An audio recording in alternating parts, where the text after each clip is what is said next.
Hello, lo bé sai ơi, bé thanh ấy,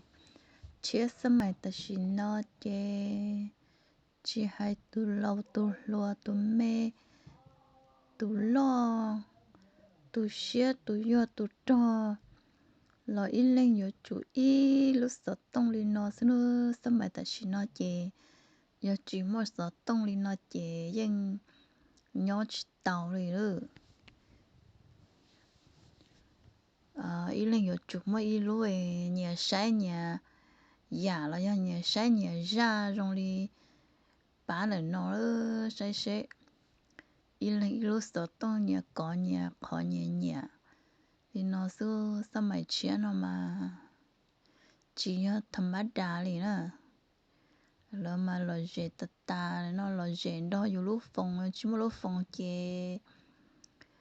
我是到那里了，你啥家是哪？上面那谈到人机，用天下头了的，只还得多没鸟诶，鸟可一二里子了，都这晒风晒 TV 里了，还得得了上面那啦。giờ yêu chẳng e mà mình nhỏ chút chút thế chuyện chơi chỉ mà nhà yêu sợ tung thế tung cái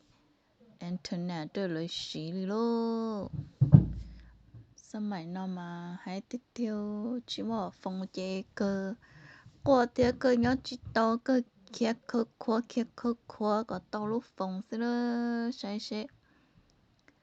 rồi mà tí cho gì gì lô sữa nó chơi cứ ya khó rong và lỡ chỉ một số bữa cho út cho nói nhá tuy cái họ trẻ thế chỉ mà rong nó chơi chơi có gì tao họ lười luôn